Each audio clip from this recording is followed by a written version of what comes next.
اعمال کی اصلاح کرم سے کر دے۔ الحمدللہ رب العالمین والصلاة والسلام علی سید الانبیاء والمرسلین، اما بعد فاعوذ باللہ من الشیطان الرجیم، بسم اللہ الرحمن الرحیم۔ الصلاة والسلام علیک یا رسول اللہ وعلی آلک واصحابک یا حبیب اللہ۔ الصلاة والسلام علیک یا نبی اللہ وعلی آلک واصحابک یا نور اللہ۔ پیارے پیارے اسلامی بھائیوں اور مدنی چینل کے ناظرین، درود پاک پڑھنے کے بے شمار فضائل و برکات ہیں۔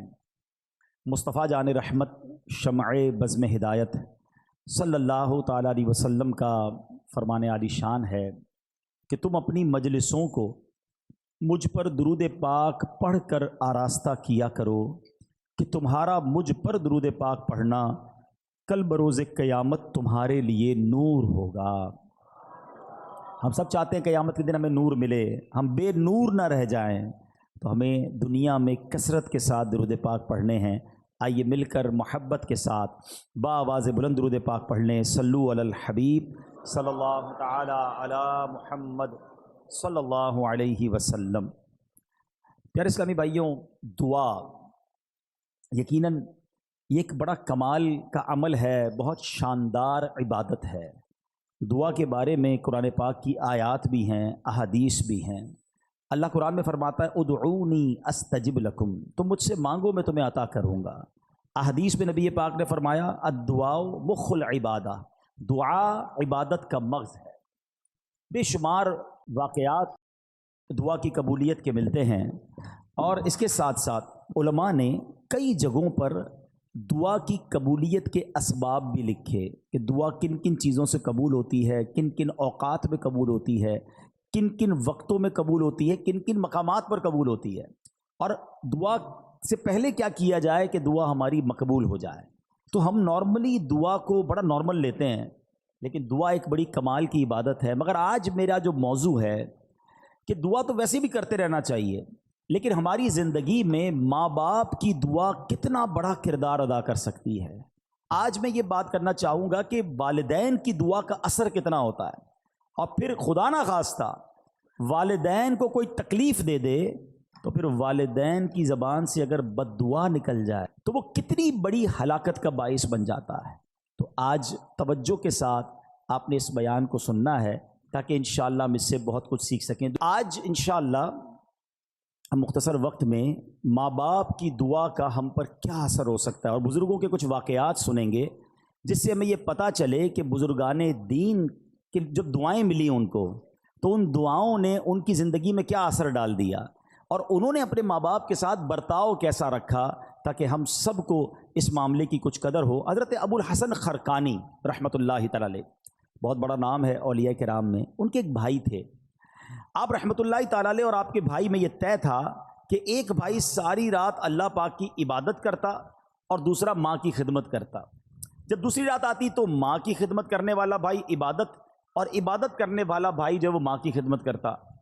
ایک دن آپ رحمۃ اللہ تعالی علیہ کے بھائی کی باری ماں کی خدمت کرنے کی تھی، تو آپ کے بھائی نے کہا اگر آج آپ ماں کی خدمت کر لیں اور میں عبادت کر لوں، تو آپ نے اجازت دے دی کہ ٹھیک ہے تم عبادت کر لو، میں ماں کی خدمت کر لیتا ہوں، اور خود ماں کی خدمت میں مشغول ہو گئے۔ آپ کے بھائی نے جو ہی عبادت کی تو غیبی آواز سنائی دی، ہم نے تمہارے بھائی کے ساتھ تمہیں بھی اس کے طفیل بخش دیا ہے۔ یہ سن کر انہوں نے بڑی حیرت ہوئی کہ یا اللہ میں تو تیری عبادت کر رہا ہوں، بھائی تو ماں کی خدمت کر رہا ہے، اور ارشاد کیا ہوا کہ اس کے طفیل، تمہارے بھائی کے طفیل تمہیں بخش دیا گیا۔ تو یہ کیا وجہ ہے، میری مغفرت اس کے طفیل ہو رہی ہے؟ تو ندا آئی کہ ہمیں تیری عبادت کی حاجت نہیں، بلکہ محتاج ماں کی خدمت کرنے والی کی اطاعت ہمارے لیے باعث خوشنودی ہے۔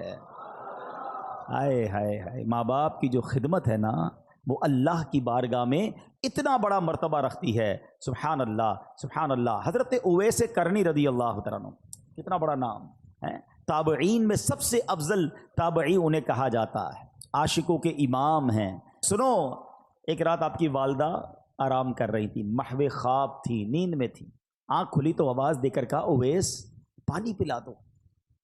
سیدنا اویس کرنی اٹھے اور گھر کے مٹکے میں پانی نہ تھا، مٹکا اٹھایا، اندھیری رات میں ٹھوکرے کھاتے کھاتے ٹکراتے ٹکراتے کنویں تک پہنچے۔ ماں بستر پر ہے، آپ مٹکا اٹھا کے کنویں کی تلاش میں ہیں۔ رات کو پانی بھرا، کٹورے میں پانی لے کر ماں کے قریب آئے تو اتنی دیر میں ماں پھر نیند میں جا چکی تھی۔ ہم جیسا بندہ ہوتا تو پہلے تو باہر جاتا نہ جاتا، آتا تو سائڈ پہ رکھ دیتا گلاس کہ ماں اٹھیں گی جب پی لیں گی، مگر یہ ویسے کرنی تھے۔ ماں کے سرہانے کھڑے ہو گئے اور رات گزار دی۔ صبح ہوئی، جب والدہ کی آنکھ کھلی تو دیکھا حضرت اویس کرنی ماں کے سرہانے پانی کا پیالہ لے کر کھڑے ہوئے ہیں۔ کہا لختے جگر یہ تم کیوں کھڑے ہو، ساری رات کھڑے رہے؟ کما اس لیے کھڑا رہا کہ رات کسی وقت آپ کی آنکھ کھل جاتی، آپ کو پانی آپ نے مانگا تھا، میں پانی آپ کو پیش کرتا۔ اللہ اکبر۔ اب جب ماں نے اتنی فرما برداری دیکھی نا، دعا ماں کی سنو، ایسی ماں نے دعا کی کہ ماں نے کہا کہ یعنی آپ کے درجوں کی بلندی کی ایسی دعا کی کہ اللہ نے آپ کے درجے بلند فرما دیے۔ ہائے ہائے ہائے، دیکھو نا حضرت اویس کرنی کا پھر نام کیسا ہو گیا۔ ایک اور بڑا نام حضرت بایزید بسطامی رحمۃ اللہ تعالیٰ علیہ۔ یہ بڑے بڑے نام والوں کا انداز دیکھو اپنے ماں باپ کے ساتھ کیسا تھا۔ ان کے ساتھ کیا ہوا کہ ایک رات اسی طرح والدہ نے پانی مانگا، پانی لے کر آئے، والدہ کو نیند آ گئی۔ اچھا یہ بڑی ٹھنڈی رات تھی، سردیوں کی رات تھی، کہتے ہیں ماں کے سرانے پیالہ لے کر کھڑا ہو گیا، لیکن ہوا یہ کہ پانی جو ہے میرے ہاتھ پر جو گرا تھا وہ ہاتھ پر پانی جم گیا، یعنی اتنی ٹھنڈ تھی۔ ماں کی آنکھ کھلی، کہا اے بایزید کیوں کھڑے ہو؟ کہ ماں آپ کو پانی پیش کرنا تھا۔ جب پیالہ اپنے ہاتھ سے الگ کیا، تھوڑی سی خال بھی اکھڑ گئی، تھوڑا سا خون بھی بہنے لگا، کیونکہ پانی برف بن چکا تھا۔ اللہ اکبر۔ ماں نے بڑی دعاؤں سے نوازا۔ اسی طرح ایک رات والدہ نے ان کو حکم دیا کہ دروازے کا ایک پٹ کھول دو، لیکن رات بھر میں اس پریشانی میں کھڑا رہا کہ دایاں دروازہ کھولوں یا بایاں دروازہ کھولوں، کیونکہ اگر ان کی مرضی کے بغیر میں نے کھول دیا تو کہیں حکم عدولی نہ ہو جائے۔ ایک مرتبہ بایزید بسطامی کی والدہ محترمہ نے آپ کو مکتب بھیجا، سورہ لقمان پڑھتے پڑھتے جب اس آیت پر پہنچے انشکر لی ولی والدیک، اللہ اکبر۔ اس کا معنی پتہ کیا ہے؟ اس کا معنی بنتا ہے یہ کہ حق مان میرا اور اپنے ماں باپ کا۔ تو کہتے ہیں جب وہ آیت پڑھی تو استاد صاحب سے کہتے ہیں کہ میں ذرا والدہ سے ملنے جانا چاہتا ہوں، ڈیورنگ کلاس درجہ لگا ہوا ہے، آیت پڑھی، ترجمہ پڑھا کہ ماں کے پاس جانا ہے، درجہ چھوڑ کر ماں کے پاس آ گئے۔ اب ماں پوچھتی ہے کہ بیٹا کیوں آئے ہو؟ تو آپ کہتے ہیں کہ ماں میں نے آج قرآن پاک میں پڑھا ہے کہ ماں باپ کا حق پورا کرنا ہے، تو میری عرض یہ ہے کہ دو جگہوں پر میں خدمت نہیں کر سکتا، یا تو مجھے اللہ عز و جل سے ہمیشہ کے لیے مانگ لیجئے، اپنی خدمت میں رکھ لیں، یا اللہ کے حوالے کر دو تاکہ اس کی عبادت میں لگا رہوں۔ ماں نے فرمایا بیٹا میں تجھے اللہ عز و جل کی بارگاہ کے لیے آزاد کرتی ہوں، اپنا فرض بھی تجھے معاف کرتی ہوں، جا رب کی عبادت میں مصروف ہو جا۔ یہ ماں کی خدمت تھی جس نے حضرت بایزید کو بایزید بسطامی بنا دیا، اور وہ ماں بھی کیسی تھی جس نے اپنے حق معاف کیے اور بیٹے کو دین کے لیے وقف کر دیا۔ غوث اعظم رضی اللہ تعالیٰ عنہ، پیران پیر شیخ عبد القادر جیلانی بھی تو جیلان سے بغداد جانا چاہتے تھے۔ ماں سے کہا کہ ماں میں نے علم دین سیکھنے کے لیے بغداد جانا ہے۔ اچھا یہ آج کل جو ٹریول ہے نا، اب تو ٹریول بہت آسان ہے، بندہ صبح کہیں ہوتا ہے شام کہیں ہوتا ہے، پہلے ایسا نہیں ہوتا تھا۔ پہلے ٹریول بڑا مشکل، بیچ میں بڑا جناب ڈاکو آتے تھے، گھاٹیاں آتی تھیں، بلکہ آپ زیادہ دور نہ جائیں۔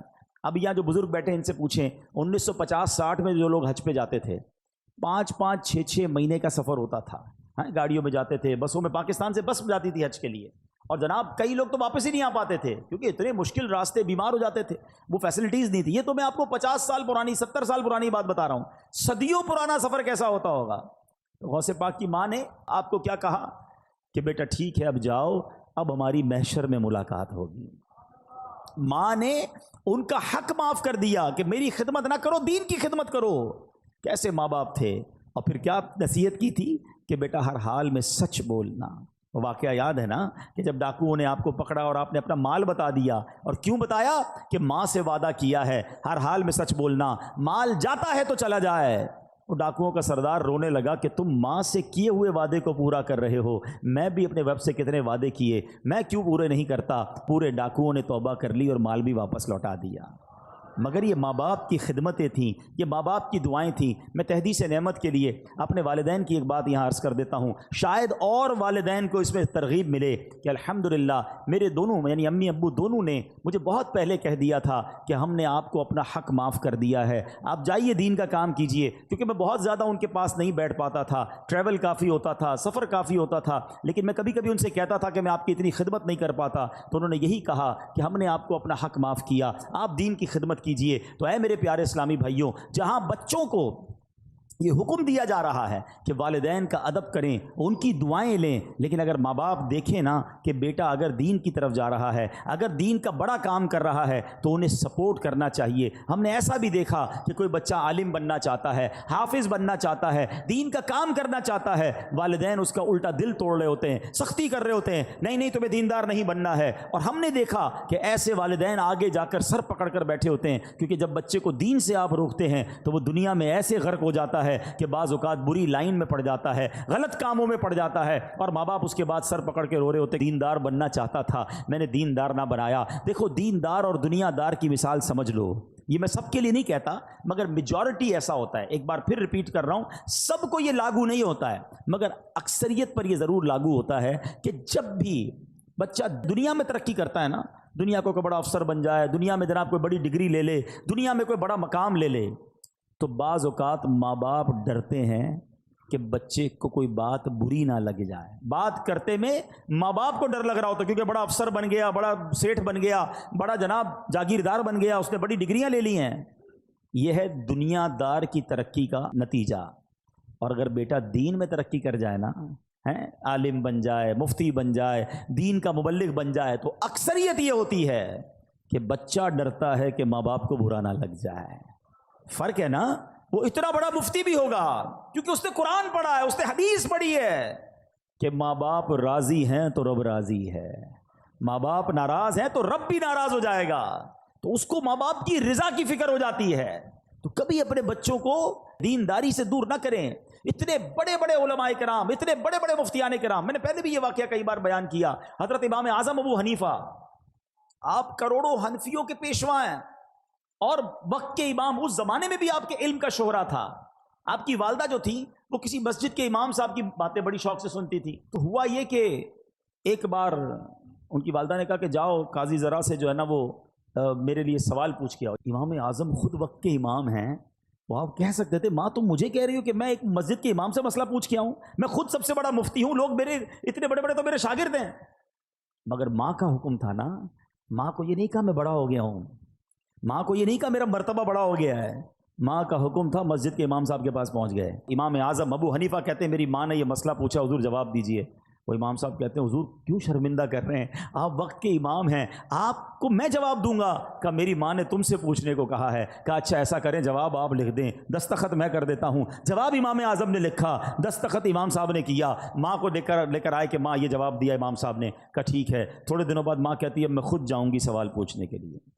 اب امام اعظم نے کیا کیا، ماں سے بحث نہیں کی، ماں سے لڑائی نہیں کی، میں اتنا بڑا مفتی، اتنا بڑا امام، تم چل کر وہاں تک جاؤ گی، اتنا سفر ہم کریں گے، مجھ سے مسئلہ پوچھ لو۔ ادب، دیکھو یہ ہے فرق۔ دین میں ترقی کی تھی نا تو ادب میں بھی ترقی تھی، تعظیم میں بھی ترقی تھی۔ ماں کو سواری پر بٹھایا اور کوفہ کی گلیوں میں لوگوں نے دیکھا کہ وقت کا امام ماں کی سواری کی رسی پکڑ کر مسجد کے امام کے پاس مسئلہ پوچھنے جا رہا ہے۔ آپ ادب سے باہر کھڑے ہو گئے مسجد کے، ماں اندر جاتی ہے، مسئلہ پوچھتی ہے، ماں واپس آتی ہے، امام اعظم رسی پکڑ کر واپس لے کر آتے ہیں۔ اے میرے پیارے اسلامی بھائیوں، اس واقعے سے شاندار درس یہ ہے، آج ہم میں کوئی مالدار بن جائے، کوئی جناب افسر بن جائے، کوئی جناب کسی علاقے کا کونسلر، ایم پی اے یا ویسے ہی مشہور ہو جائے، دیندار لوگوں سے بھی بات کر رہا ہوں، اگر تمہارے کچھ چاہنے والے بن گئے، کچھ فالوور بن گئے، کبھی اپنے ماں باپ کو یہ مت کہنا میں بڑا ہو گیا ہوں، میں بڑا آدمی ہو گیا ہوں، میرے سے اس طرح بات نہ کرو، میرے پاس ٹائم نہیں ہے۔ میں کچھ بھی ہو جاؤں اپنے ماں باپ کا بچہ ہی ہوں۔ ہاں، ان کی ویل چیئر چلانے کا جو مزہ ہے نا، ان کے پیر دبانے کا جو لطف ہے اور ان کے لیے کوئی خدمت کرنے کا جو لطف ہے وہ اٹھایا کرو۔ اپنے آپ کو بڑا ماں باپ کے سامنے مت سمجھنا۔ جنہوں نے اپنے ماں باپ کے آگے اپنے آپ کو جھکایا، اپنے ماں باپ کی تعظیم کی، اللہ نے ان کے ناموں کو بلند کر دیا۔ ہاں، ادھر اونچا سر کرو گے تو دنیا میں ذلیل ہو جاؤ گے، ادھر سر جھکا دو گے تعظیم کرو گے دعا لگ گئی تو بیڑا پار ہو جائے گا۔ ہاں حضرت محدث اعظم پاکستان مولانا سردار صاحب کتنا بڑا نام ہے، بڑے بڑے علماء ان کے شاگرد ہیں۔ آپ کو پتہ ہے آپ کی والدہ آپ کو کیا دعا دیتی تھی؟ ان کا نام سردار تھا، کہ میرے بیٹے کو اللہ دین میں سردار بنا دے۔ ماں کی دعا لگی اب محدث اعظم پاکستان بن گئے۔ یہ ہے ماں کی دعا کا صلہ۔ اے میرے پیارے اسلامی بھائیوں، اور بڑے بڑے صحابہ، خود نبی پاک علیہ الصلوۃ والسلام کا انداز اپنے والدین، صرف والدین نہیں، ماں باپ کے جو دوست ہوتے ہیں، ماں باپ کا انتقال ہو جائے نا تو فیملی میں، اب ہمارے یہاں پرابلم کیا ہے، جب ماں باپ کا انتقال ہوا اب ماں باپ کے دوستوں سے رشتہ داروں سے رشتہ ہی ختم۔ ادھر والدہ کا انتقال ہوا ننیال سے رشتہ ختم، والد صاحب کا انتقال ہوا ددیال سے رشتہ ختم، چاچا کو کوئی نہیں پوچھتا، تایا کو کوئی نہیں پوچھتا ہے، ادھر اسی طرح امی کا انتقال ہو گیا ننیال کو کوئی نہیں پوچھ رہا۔ نہیں، جن کا ان کے ساتھ تعلق تھا ان کی روح کو اگر راضی کرنا ہے تو ان کے جانے کے بعد ان کے رشتہ داروں اور ان کے دوستوں کے ساتھ اچھا سلوک کریں۔ اب سنیں، حضرت سیدنا عبداللہ ابن عمر سے مکہ مکرمہ میں ان کی ایک اعرابی، ایک دیہاتی سے ملاقات ہوئی۔ عبداللہ ابن عمر نے اس کو سلام کیا، جس سواری پر آپ سوار تھے اس بندے کو، اس اعرابی کو اس سواری پر بٹھا لیا اور اپنا امامہ اتار کر اسے دے دیا۔ اب باقی ساتھی دیکھ رہے ہیں اتنی بڑی شخصیت اور جناب یہ کیا کر رہے ہیں گاؤں گوٹھ کے آدمی کے ساتھ۔ تو کہا حضرت یہ تو تھوڑے سے پیسوں سے، تھوڑے سے تحفے سے بھی گاؤں والے خوش ہو جاتے ہیں، آپ نے اتنی مہربانی کیوں کی؟ آپ نے فرمایا کہ اس کا باپ جو ہے نا میرے والد سیدنا عمر بن خطاب، حضرت عمر کے بیٹے تھے نا حضرت عبداللہ ابن عمر، کہتے اس کا جو والد تھا نا وہ میرے والد حضرت عمر کا دوست تھا۔ میں نے اللہ کے رسول کو فرماتے ہوئے سنا ہے کہ بہتر بھلائیوں میں سے ہے کہ بیٹا اپنے باپ کو ساتھ محبت رکھنے والوں سے بھی صلہ رحمی کرے، یعنی جو آپ کے والد کے ساتھ اچھا سلوک کرے نا، اب وہ چلے گئے والد صاحب دنیا سے، اب ان کے ساتھ اچھا سلوک کرے۔ آپ کو معلوم ہے نبی پاک علیہ الصلوۃ والسلام بی بی خدیجۃ الکبریٰ رضی اللہ تعالی عنہا کی جو سہیلیاں تھیں نا ان کو بھی تحفے بھجوایا کرتے تھے، حالانکہ ان کا وصال ہو گیا تھا۔ یہ سبق ہے ہم سب کے لیے۔ بعض اوقات ہمارے والد کا بڑا گہرا دوست ہمارے سامنے آ جاتا ہے، اب ابو تو رہے نہیں، بندہ اس کو گھاس ہی نہیں ڈالتا، ارے کھڑے ہو کے ہاتھ چومے اس کا، یہ آپ کے چچا کی مانند ہے، اس کی عزت کرو گے تو والد کی روح خوش ہو جائے گی۔ اپنے اصلی چچا کی خدمت کریں، چچا زاد بھائی بہنوں کا خیال رکھیں، لیکن آج ایسا ہوتا نہیں ہے۔ اے میرے پیارے اسلامی بھائیوں، اگر آپ آخرت میں ترقی چاہتے ہو ماں باپ کی دعائیں ضرور لینا، یہ دعائیں پار لگا دیتی ہیں۔ سنو پیارے آقا علیہ الصلوۃ والسلام کا انداز کیا تھا۔ ایک بار نبی پاک علیہ الصلوۃ والسلام کو حضرت ابو طفیل رضی اللہ تعالیٰ فرماتے ہیں کہ ہم نے نبی پاک علیہ الصلوۃ والسلام کو دیکھا کہ آپ مقام جعرانہ میں، جو ماشاءاللہ بڑا عمرہ کرنے گئے ان کو پتہ ہے جگہ، کہ وہاں وہ گوشت تقسیم فرما رہے تھے۔ میں اس وقت چھوٹا تھا اور اونٹ کی ہڈی اٹھائے ہوئے تھا کہ ایک عورت سامنے سے آئی، حتیٰ کہ وہ نبی پاک کے قریب پہنچی تو پیارے آقا نے اپنی چادر مبارک بچھا دی، جس پر وہ بیٹھی۔ جب وہ چلی گئیں تو میں نے کہا یہ کون تھی؟ صحابہ کرام نے فرمایا یہ نبی پاک علیہ الصلوۃ والسلام کی رضائی والدہ تھیں۔ حضرت ملا علی قاری فرماتے ہیں یہ حلیمہ سعدیہ تھیں۔ آقا کو دودھ پلایا تھا نا، نبی پاک نے یاد رکھا اور جب وہ آئیں تو اپنی چادر بچھائی، ان کو سب کے سامنے تعظیم دی۔ اللہ اکبر، لکھا ہے کتابوں میں کہ نبی پاک کے پاس آئیں تو آقا ان کے لیے کھڑے ہو گئے، ان کی تعظیم کی، ان کے ساتھ خوش خلقی سے پیش آئے، ان کی خاطر چادر بچھائی۔ اللہ اکبر، یہ کتنا بڑا انداز ہے نبی پاک کا، سبق ہے ہمارے لیے کہ اگر بچپن میں کسی نے مجھے کھلایا ہے، پلایا ہے، ساتھ دیا ہے، صرف ماں باپ نہیں، ہمارے کچھ رشتہ دار ہوتے ہیں جنہوں نے بچپن میں ہمارے ساتھ بھلائی کی ہوتی ہے، ہمیں سپورٹ کیا ہوتا ہے، کسی نہ کسی موقع پر بہت سارے رشتہ داروں نے ہمارے ساتھ بھلائی کی ہوگی مگر ہمیں وہ یاد نہیں رہتی۔ ہماری خالہ ہے، ہماری پھوپھی ہے، ہمارے خالہ جان ہے، خالو ہیں، یقیناً جہاں جہاں پردے کے معاملات ہوں گے ہم ان شرعی تقاضوں کو تو خیال رکھیں گے، مگر حسن سلوک، خیر و عافیت پوچھنا، کبھی کوئی تحفہ بھجوا دیا، اللہ نے تھوڑا مال دیا تو اپنے رشتہ داروں میں تقسیم کیا، یہ شریعت کہتی ہے اور یہ کتنا بڑا کمال کی بات ہے۔ دیکھو ماں باپ کی بات تو اپنی جگہ، ماں باپ کے رشتہ داروں کا مقام کیا ہے آپ سنیں گے، آپ کا ایمان تازہ ہو جائے گا۔ ایک بار نبی پاک علیہ الصلوۃ والسلام کے پاس ایک شخص آیا اور آ کر کہتا ہے کہ حضور مجھ سے گناہ ہو گیا ہے، کیا میری جو ہے توبہ قبول ہو جائے گی؟ اب ذرا غور سے سنیے گا، ہیں میری توبہ قبول ہو جائے گی، مجھ سے گناہ ہو گیا ہے۔ اب نبی پاک نے اس کے سوال پہ کیا کہا؟ پیارے آقا علیہ الصلوۃ والسلام فرمایا کیا تیری والدہ ہے؟ کہتا حضور نہیں، والدہ کا تو انتقال ہو گیا ہے۔ ہائے ہائے، تو نبی پاک نے کیا فرمایا؟ فرمایا تیری خالہ ہے؟ جی حضور خالہ زندہ ہے۔ سرور کائنات علیہ الصلوۃ والسلام نے فرمایا اپنی خالہ سے حسن سلوک کرو۔ یار اگر یہ سمجھ آ جائے نا بات، ہمیں معافی گناہوں کی چاہیے، اللہ سے معافی چاہیے، سلوک ماں سے اچھا کرو، ماں نہیں تو ماں کی بہن کے ساتھ، خالہ کے ساتھ اچھا سلوک کرو، اللہ تمہارے گناہ معاف فرما دے گا۔ اب آپ سوچیں جو ماں باپ کی خدمت کر رہا ہے اس سے رب کتنا راضی ہوگا۔ مگر آج لوگوں کے پاس ماں باپ کی خدمت کا ٹائم نہیں ہے، بہت بیزی ہوں، بڑی مصروفیت ہے، دوستوں میں جا رہا ہوں، نہیں ابو میرے پاس ٹائم نہیں، امی میں بہت مصروف ہوتا ہوں۔ نہ کیا کرو ایسا، تمہارے گھر میں جنت موجود ہے، تمہارے گھر میں مغفرت کا دروازہ موجود ہے، تمہارے گھر میں رب کی رضا موجود ہے، مگر تم ادھر ادھر دوڑ رہے ہو، ادھر ادھر بھاگ رہے ہو۔ اے میرے پیارے اسلامی بھائیوں، آئیے میں چند حدیثیں سناتا ہوں، آپ کا ایمان تازہ ہو جائے گا۔ ایک بار حضرت ابو اسحاق رحمۃ اللہ تعالی، پہلے ایک روایت سن لیں کہ خدمت میں ایک شخص حاضر ہوا، عرض کی حضور میں نے رات کو خواب میں دیکھا کہ آپ کی داڑھی جو ہے وہ ہیرے جواہرات سے سجی ہوئی ہے۔ بزرگ کو کسی اور نے خواب میں دیکھ کر آ کر کہا کہ میں نے خواب میں دیکھا کہ آپ کی داڑھی جو ہے اس میں ہیرے جواہرات ہیں۔ تو آپ نے فرمایا تو سچ کہتا ہے، یعنی تیرا خواب سچا ہے، کیونکہ میں نے کل سونے سے قبل اپنی داڑھی جو ہے اپنی ماں کے تلووں کو لگائی تھی۔ آئے ہائے ہائے، یہ اسی کی برکت ہے، یہ ہے ماں باپ۔ سبحان اللہ۔ نبی پاک علیہ الصلوۃ والسلام فرماتے ہیں والدین جنت کے دروازوں میں سے درمیانی دروازہ ہیں، اب تجھے اختیار ہے چاہے اس دروازے کو ضائع کر دے یا اس کی حفاظت کر دے۔ ایک اور جگہ نبی پاک فرماتے ہیں، کسی نے پوچھا کہ یا رسول اللہ والدین کا حق اس کی اولاد پر کیا ہے؟ آپ علیہ الصلوۃ والسلام نے فرمایا والدین ہی تیری جنت اور دوزخ ہیں۔ اب یہ بڑی ایک لائن ہے، مگر اس کو سمجھو، خدمت کر لی، راضی کر لیا تو یہی تیری جنت ہے، اور اگر ان کو ناراض کر لیا نا، بعض اوقات ساری دنیا راضی ہوتی ہے ہم سے، محلے والے بڑے خوش ہوتے ہیں، نمازی ہماری بڑی تعریف کر رہے ہوتے ہیں، مگر ماں باپ ناراض ہوتے ہیں۔ فرمایا یہی تیری جنت ہے، یہی تیری دوزخ ہے۔ اگر یہ ناراض ہو گئے نا تو پھر تباہی ہے، پھر بربادی ہے۔ اس کا مطلب یہ ہوا کہ پریورٹی کیا دینی ہے کہ ماں باپ راضی رہیں، ماں باپ خوش رہیں، اور سبحان اللہ جب وہ دعا دے دے نا، آئے ہائے، واقعات تو اتنے ہیں دعا کے کہ ماں باپ کی دعا سے کون کہاں پہنچ گیا۔ اچھا ایک اور بات یاد رکھیے گا کہ دعا میں بھی جو ہے نا، ایک یہ ہوتا ہے کہ ہم کہتے ہیں امی دعا کر دیں، ابو دعا کر دیں، اچھی بات ہے، مزہ پتہ کیا ہے، میں کہوں نا، میں خدمت ایسی کروں کہ ان کے دل سے دعا نکلے، ہاں وہ جو اثر رکھتی ہے نا، ایمان تازہ ہو جائے گا۔ سنو ایک واقعہ، ایک گناہ گار نوجوان کا انتقال ہوا، اس کو کسی نے خواب میں جنت میں حاجیوں کے ساتھ ٹہلتے دیکھا۔ اچھا حج اس نے کیا نہیں تھا بھی گناہ گار، پہلے تو جنت میں کیسے پہنچا، دوسرا سوال حاجیوں کے ساتھ کیوں ہے؟ تو کسی نے کہا کہ تو تو بڑا گناہ گار تھا، تیرا تو کوئی عمل بھی نیک ہمیں نہیں پتہ، یہ سارے وارے نیارے کیسے ہو گئے؟ کہا میری ایک ضعیف ماں تھی، میں جب مکان سے باہر جاتا تھا نا تو اپنا سر ان کے قدموں میں رکھ دیتا، قدم چومتا، اس کے بعد باہر نکلتا۔ میری ماں مجھے دعا دیا کرتی تھی اللہ تجھے بخش دے اور تجھے حج کا ثواب عطا فرمائے۔ آئے ہائے، کہتا ہے اللہ نے میری ماں کی دعا قبول کر لی، مجھے بخش بھی دیا اور مجھے حاجیوں کے ساتھ بھی کر دیا۔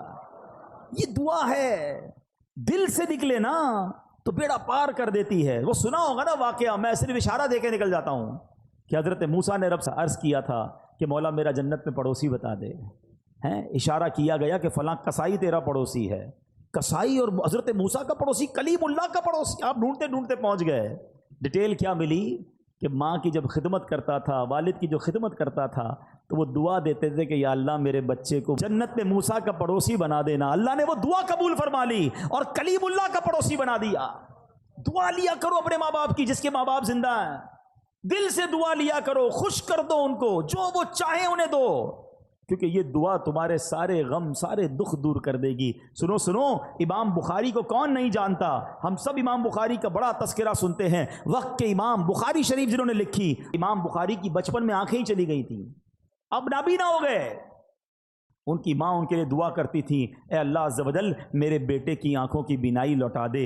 اس کی ماں نے ایک مرتبہ حضرت ابراہیم علیہ السلام کو خواب میں دیکھا، وہ فرما رہے ہیں تیری دعا کی وجہ سے اللہ تعالیٰ نے تیرے بیٹے کی آنکھیں لوٹا دیں۔ صبح ہوئی تو دیکھا کہ واقعی امام بخاری کی آنکھیں واپس آ گئی تھی۔ ایسے نہیں کہتے ماں کی دعا جنت کی ہوا، ہاں طوفان ٹال دیتی ہے۔ اور یہ والدین کی جو دعا ہے نا، اس کا جو اثر ہے، سنو سنو احادیث پہ سنو گے تو ایمان تازہ ہو جائے گا۔ سرکار دو عالم علیہ السلام فرماتے 3 دعاؤں کی قبولیت میں کوئی شک نہیں ہے، ہاں مظلوم کی دعا، مسافر کی دعا، اور والدین کی دعا اپنی اولاد کے حق میں۔ اب یہاں 2 باتیں بڑی امپورٹنٹ ہیں، ایک تو والدین کی دعا لینی ہے، یہ تو بات چل رہی ہے، مگر مظلوم کی دعا، مظلوم نارملی اپنے خلاف ظلم ہونے والے پر دعا کرتا ہے. ہاں، کبھی کسی پر ظلم نہ کر دینا. اگر اس نے ہاتھ اٹھا لیے نا تو پھر بربادی مقدر ہے. بندہ بعض اوقات کہتا ہے کہ یار میرا کوئی کچھ نہیں بگاڑ سکتا، میرا بڑا پاور ہے، میرے سامنے کون بول سکتا ہے، جو کرنا ہے کر لو. اس طرح بھی کہتے ہیں لوگ. یہ مت سمجھو کہ وہ کچھ نہیں کر سکتا. ہاں، پنجاب میں گیا پچھلے دنوں، ایک جملہ سنا جو کہ لرزہ آ گیا. اس کے بعد وہ لوگ کہتے ہیں مضبوط یا طاقتور آدمی سے مت ڈرو، ماڑے آدمی سے ڈرو. ماڑا پنجاب میں کہتے ہیں کمزور آدمی سے. میں نے پوچھا یار یہ کیوں کہتے ہیں؟ کہ جب کمزور آدمی ہاتھ اٹھاتا ہے نا تو یہ دعا عرش تک جاتی ہے. مظلوم جب اللہ کی بارگاہ میں فریاد کرتا ہے، یہ حدیث سنائی نا میں نے آپ کو کہ اس کی دعا نہیں رکتی. پھر قدرت کی طرف سے جب پکڑ آتی ہے نا ظالم کی تو وہ برباد ہو جاتا ہے. میں آپ کو ویسے زندگی میں ایک مشورہ دیتا ہوں. کبھی کبھی آپ کو ایسا فیل ہونا کہ یار کاروبار اچھا خاصا چل رہا تھا، ڈسٹرب ہو رہا ہے، صحت بالکل ٹھیک تھی، گڑبڑ ہو رہی ہے، فیملی میں سب محبتیں تھیں، اب لڑائی جھگڑے شروع ہو گئے، کچھ چیزیں ڈسٹرب ہونے لگے نا تو چیک کرنا کسی کی بد دعا تو نہیں لے لی ہے، کسی کی ہائے تو نہیں لے لی، کسی کا دل تو نہیں توڑ دیا. زندگی میں دل نہ توڑنا، دعائیں لینے والے بننا، ہائے لینے والے مت بننا. کیونکہ مظلوم نے اگر ہاتھ اٹھا لیا نا تو بیڑا غرق ہو جانا ہے. ایک اور حدیث سنیں، سرور کائنات علیہ الصلوۃ والسلام فرماتے ہیں 3 دعاؤں کی قبولیت میں کوئی شک نہیں ہے: مظلوم کی دعا، مسافر کی دعا، اور والد کی دعا اپنی اولاد کے حق میں. ہاں، باپ کی دعا، یہاں خاص والد کا ذکر کیا ہے. یہاں میں ایک اور مشورہ بھی دینا چاہوں گا. جتنے ماں باپ یہاں بیٹھے ہیں نا، اپنے بچوں کے لیے ضرور دعا کیا کریں. ہاں، آپ کی دعا ان کے لیے مقبول ہے. اچھا، بعض اوقات ہمارا بچہ دل دکھا دیتا ہے، یا بچہ جو ہے وہ پسند نہیں آ رہا ہوتا، بات نہیں مانتا. ہم تو ماں باپ ہیں نا. جب اللہ نے ہمیں یہ مقام، اللہ کے حبیب علیہ الصلوۃ والسلام نے حدیث میں یہ مقام عطا کر دیا کہ ماں باپ کی دعا بچوں کے حق میں قبول ہوتی ہے، تو اللہ سے مانگو نا کہ اللہ اس کو نیک بنا دے، پرہیزگار بنا دے، میرا بھی فرما بردار کر دے، اپنا بھی فرما بردار کر دے، تاکہ اس بچے کا بیڑا پار ہو جائے. بدقسمتی یہ ہے کہ بعض اوقات کچھ ماں باپ اپنے بچوں کو بد دعائیں دیتے ہیں. اچھا، بعد میں پریشان بھی خود ہی ہوتے ہیں، کیونکہ جب آپ کہہ دیں گے اور قبول ہو گیا تو پھر اس کے بعد آپ ہی پریشان ہوں گے. اب ایک واقعہ سنیے گا. دعا کی بات کمپلیٹ ہو گئی. اب میں کچھ آپ کو ماں باپ اگر بد دعا دے دیں تو اس میں کیا بیڑا غرق ہو جاتا ہے. اچھا، بعض اوقات گناہ گار مقبول بارگاہ الہی ہو جاتا ہے، ولی بن جاتا ہے ماں باپ کی دعا سے. اور اگر ماں باپ بد دعا دے دیں تو اللہ کی بارگاہ کا مقبول یا نیک بندہ جو ہے نا وہ بھی کس طرح پھنس جاتا ہے. جریج ایک شخصیت ہے، نہایت نیک اور اللہ عز و جل کا مقبول بندہ تھا. کبھی اللہ عز و جل اپنے پیاروں کو بھی آزمائش میں ڈالتا ہے، جیسے جریج کو آزمائش میں ڈالا. جریج کی بارگاہ الہی میں مقبولیت کا اندازہ اس بات سے لگائیے کہ آپ نے دودھ پیتے بچے کو ہاتھ لگایا، وہ بول اٹھا اور آپ کے بے گناہ ہونے کی گواہی دی. یہ تو آپ کی روشن کرامت تھی. لیکن ہوا کیا تھا، واقعہ کیا ہوا تھا، اب ذرا یہ سمجھیے گا. یہ حدیث پاک ہے، حضرت ابو ہریرہ رضی اللہ تعالیٰ عنہ سے روایت ہے کہ نبی پاک علیہ الصلوۃ والسلام نے فرمایا جھولے میں دودھ پیتے بچوں میں 3 لوگوں نے کلام کیا. حضرت عیسیٰ علیہ السلام، نمبر 2 جریج کے متعلق ایک بچے نے کلام کیا. آقا فرماتے ہیں کہ وہ جریج کون تھا؟ ایک عبادت گزار شخص تھا. اس نے ایک عبادت گاہ بنائی ہوئی تھی جس میں وہ رہتا تھا. ایک دن ماں اس کے پاس آئی اور اس وقت وہ نماز پڑھ رہا تھا. ماں نے کہا اے جریج، نماز کے دوران پکارا تو آپ نے کہا کہ ایک طرف میری ماں ہے، ایک طرف نماز ہے، میں کیا کروں؟ نماز جاری رکھی، ماں چلی گئی. دوبارہ اگلے دن ماں آئی، پھر نماز پڑھ رہا تھا. ماں نے پکارا اے جریج، پوچھا، سوچا ایک طرف تو اللہ کی نماز ہے، پروردگار کی عبادت ہے، دوسری طرف ماں ہے. نماز جاری رکھی، ماں کا دل ٹوٹا، ماں نے اسے بد دعا دی. ماں نے کہا کہ اے اللہ اس کو اس وقت تک موت نہ دینا جب تک کسی بری عورت کا یہ سامنا نہ کر لے. اب کیا ہوا؟ تو بنی اسرائیل کے لوگ آپس میں جریج کی عبادت کا بڑا ذکر کرتے تھے. ایک بد کردار حسین و جمیل عورت جو بری عورت تھی، اس نے بنی اسرائیل سے کہا اگر تم کہو تو میں اس کو اپنے فطرے میں پھنسا لیتی ہوں. پھر وہ عورت جریج کے پاس آئی، جریج نے اس کی طرف کوئی توجہ نہیں دی. وہ عورت اس چرواہے کے پاس آئی جو جریج کی عبادت کے پاس ہی رہتا تھا. اس بدبخت نے اس عورت کے ساتھ غلط کام کیا. اب اس عورت کے یہاں جب بچہ ہوا تو یہ جا کر اس نے الزام لگایا کہ یہ بچہ جریج کا ہے.